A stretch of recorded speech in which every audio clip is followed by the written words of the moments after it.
जो एजेंसियां जांच कर रही हैं उनके खिलाफ श्री इमरान प्रतापगढ़ी। धन्यवाद सभापति महोदय, आपने मुझे आम बजट पर बोलने का मौका दिया। Sir my time. नहीं, pause my time sir. Imran Pratapgarhi कहा गया है सर, थोड़ा सा इसकी जांच कराओ। मैंने कहा यहाँ प्रमोद प्रतापगढ़ी भी बैठे। ये आपसी मामला है, ये खत्म होने वाला नहीं है मेरे से। इसकी जड़ें बहुत गहरी गई हुई हैं, मैं रोज देखता हूँ ये जड़ें गहरी होती जाती हैं। इमरान प्रतापगढ़ी। धन्यवाद सभापति महोदय। 83 मिनट 71 बार थपथपाई गई मेज, 14,417 शब्दों का बजट भाषण और उस बजट में अपने लिए राहत तलाशती मिडिल क्लास की हैरत ज़दा आंखें। सभापति महोदय, मेरे हाथों में जो दस्तावेज है, दरअसल ये देश के किसानों, गरीबों, मजदूरों की उम्मीदों का स्मारक है। ऐसा लग रहा है जैसे वित्त मंत्री महोदया ने बजट नहीं तैयार किया है, बल्कि प्रधानमंत्री जी की मन की बात का संकलन तैयार किया है। टूटा हुआ लश्कर का भरम देख रहे हैं, टूटा हुआ लश्कर का भरम देख रहे हैं और जिल्ले इलाही के करम देख रहे हैं। ताकत का नशा अक्ल पे हावी है तुम्हारी, तुम देख न पाओगे जो हम देख रहे हैं। वित्त मंत्री महोदया ने इस बजट में महंगाई पर सिर्फ 10 शब्द बोला है। जिस देश में टमाटर 100 रुपए किलो बिक रहा हो। सभापति महोदय, मेरा टाइम पॉज करें और बार बार इंटरप्ट करने को या तो मना करें। हाँ बोले, कृपया बोले। सभापति महोदय, वित्त मंत्री महोदया ने इस बजट में महंगाई पर सिर्फ 10 शब्द बोले हैं। जिस देश में टमाटर 100 रुपए किलो बिक रहा हो, उस देश की वित्त मंत्री के पास बजट में महंगाई पर बोलने के लिए सिर्फ 10 शब्द है। डीजल, पेट्रोल, आटा, चावल, दाल, सब्जी की महंगाई का तो कोई जिक्र ही नहीं। सावन चल रहा है तो प्याज और लहसुन का दाम पूछना तो शायद पाप होगा। मैंने तो यह भी सुना है कि वित्त मंत्री जी जो चीज खुद नहीं खाती हैं, उसके दाम से उनका कोई लेना देना नहीं होता। लेकिन इस बार बजट पेश करने के लिए पार्लियामेंट आने से पहले वित्त मंत्री जी ने दही और चीनी खाई थी। अब तो उनसे यह पूछा जा ही सकता है कि उन्हें दही, दूध और चीनी का रेट तो इन दिनों पता ही होगा। क्या उसे सस्ता करवाएंगी या नहीं सस्ता करवाएंगी? अगर पता है तो कृपया सस्ता करवाइए, क्योंकि इसी चीनी ने अमेठी में एक मंत्री महोदया का राजनीतिक कैरियर कड़वा कर दिया। सभापति महोदय, अपने शीश महलों में बैठे हुए सरकार के सांसद और मंत्री कह रहे हैं कि महंगाई कम हो रही है। संसद की कैंटीन से बाहर निकल करके एक चाय का कप खरीदिए, तब समझ में आएगा कि महंगाई कम हो रही है या बढ़ रही है। किसी एक दिन अपनी किसी मजदूर की तरह अपनी दिन भर की दिहाड़ी लेकर के बाजार जाइए और अपने बच्चों के लिए राशन खरीदिए, तब पता चलेगा कि महंगाई कम हो रही है या नहीं हो रही है।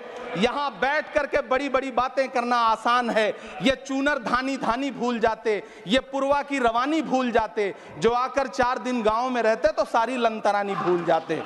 सभापति महोदय, इलेक्टोरल बॉन्ड खरीदने के नाम छुपाने वाली सरकार, इलेक्टोरल बॉन्ड खरीदने वालों के नाम छुपाने वाली सरकार इन दिनों आम के ठेला लगाने वालों के नाम जानना चाहती है। मुझे तो होटलों, ढाबों या आम के ठेलों पर नेम प्लेट लगवाने वालों से पूछना है कि कभी खून की बोतल पर देखा है किसी का नाम लिखा हुआ? मुझे पूछना है कि क्या कोरोना के दौरान अपनी उखड़ती हुई सांसों के लिए ऑक्सीजन तलाशने वाले किसी इंसान ने ऑक्सीजन लाने वाले किसी इंसान से पूछा था कि ऑक्सीजन लाने वाला इंसान हिंदू है या मुसलमान है? मुझे पूछना है कि लावारिश लाशों के लिए कोरोना में कांधा देने वाले, चिताओं के लिए लकड़ियां सजाने वाले किसी इंसान से पूछा गया था उसका नाम, उसका मजहब? लेकिन इन दिनों पूछा जा रहा है। सभापति महोदय, अफसोस देश के प्रधानमंत्री जी ने कभी न टूटने वाली चुप्पी ओढ़ ली है। सभापति महोदय, जनता ने 63 सीटें कम क्या कर दी, ये सरकार तो अमृतकाल का नाम लेना ही भूल गई। ये भूल गई है अमृतकाल को, ये भूल गई है मनरेगा को, ये भूल गई है मौलाना आजाद नेशनल फेलोशिप को, ये भूल गई है मणिपुर को, ये भूल गई है महाराष्ट्र को। मुझे गर्व है कि मैं राज्यसभा में महाराष्ट्र का प्रतिनिधित्व करता हूं। महाराष्ट्र जो देश की आर्थिक राजधानी है, जो टोटल कॉर्पोरेट टैक्स का 40%, इनकम टैक्स का 32% और जीएसटी का 20% इस देश को देता है, उस महाराष्ट्र के लिए इस बजट में एक शब्द नहीं है। आप बैठ जाए। सभापति महोदय, आखिर महाराष्ट्र से किस बात का बदला लिया जा रहा है? महाराष्ट्र ने लोकसभा चुनाव में बाबा साहब अम्बेडकर के संविधान को बचाने के लिए वोट क्या कर दिया? प्रधानमंत्री जी तो महाराष्ट्र से बदला लेने पर उतर आए। अब तो शायद उन्हें याद भी ना हो यवतमाल का वो दाभड़ी गांव जहां 20 मार्च 2014 को वो किसानों के साथ चाय पर चर्चा करने गए थे और उनकी किस्मत बदलने के सपने दिखाए थे। उसी यवतमाल में पिछले 6 महीने में 132 किसानों ने आत्महत्या की है। सभापति महोदय, महाराष्ट्र में हर महीने 209 किसान आत्महत्या कर रहे हैं। राज्य सरकार द्वारा सौंपा गया आंकड़ा बताता है कि 1 जनवरी से 31 मई के बीच 1046 किसानों ने आत्महत्या की है। लेकिन अफसोस, इस बजट में महाराष्ट्र के किसानों के लिए कुछ भी नहीं है। किसानों से चिढ़ी हुई सरकार ने बजट में किसानों के एमएसपी की लीगल गारंटी नहीं दी। लेकिन याद रखिएगा, जो किसान का नहीं वो हिंदुस्तान का नहीं।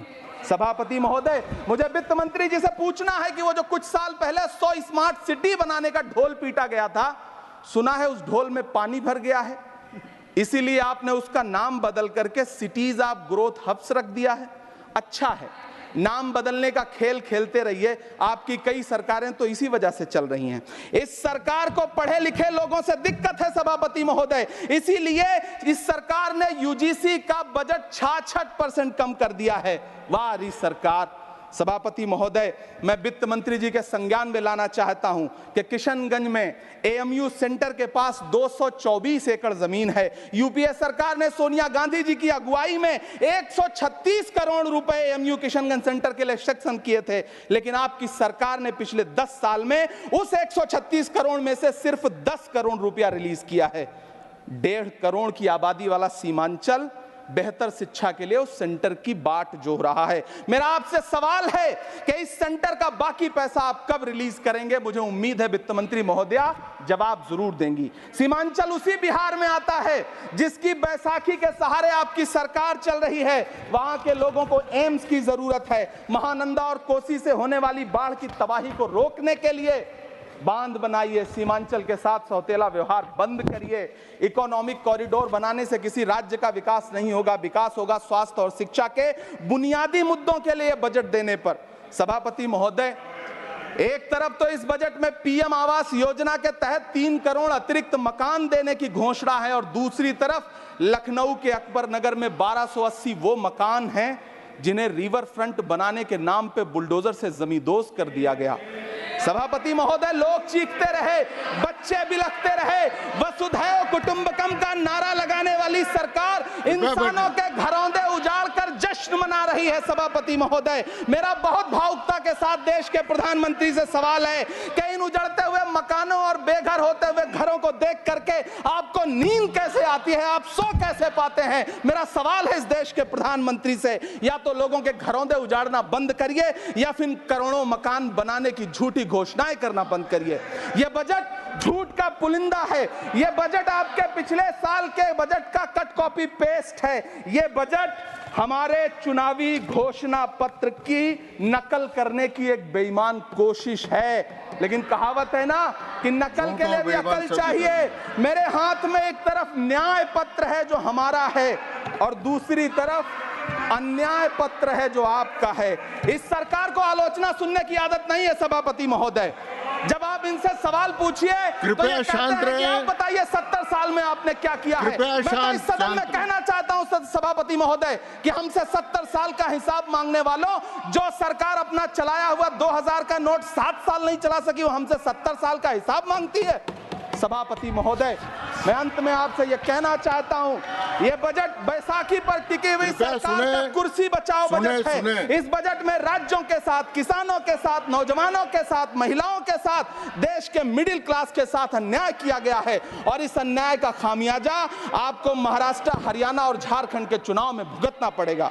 सभापति महोदय, इस सरकार ने नोटबंदी लगाकर देश की आम जनता की पूंजी छीन ली। बैठे नहीं बोले, कृपया। टैक्स लगा करके छोटे व्यापारियों के कारोबार छीन लिए, पेपर लीक करवा करके युवाओं की आंखों से नौकरी के सपने छीन लिए, अग्निवीर लाकर देश के जवानों की उम्मीदें छीन ली, बुलडोजर लगाकर लोगों के आशियाने छीन लिए, महंगाई लाकर देश की जनता की थाली से निवाले छीन लिए और नारा लगाया कि हम तो सेवक हैं, 18-18 घंटे काम करते हैं। इन्हीं लोगों के लिए किसी ने शेर कहा है कि जो सच और झूठ में दूरी है वो दूरी समझते हैं, सियासी हाकिमों की हम भी मजबूरी समझते हैं, वो अपना हक समझते हैं निवाला छीन लेने को, डकैती को बहुत से लोग मजदूरी समझते हैं। हमें पता है कि कैसी मजदूरी की जा रही है। सभापति महोदय, मैं यहाँ खड़ा होकर के अंत में आपसे कहना चाहता हूँ कि इस बजट में तमाम राज्यों के साथ अन्याय किया गया है,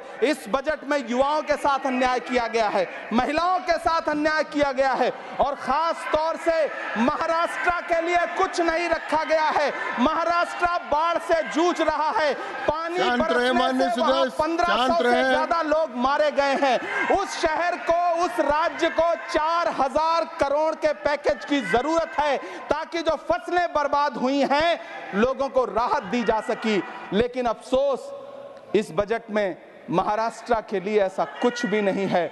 मैं आखिर में यह कहना चाहता हूं कि पिछले 7 दिन से इस बजट का बड़ा ढिंढोरा पीटा जा रहा है, इसे महान बताया जा रहा है, लेकिन कौन महान बता रहा है?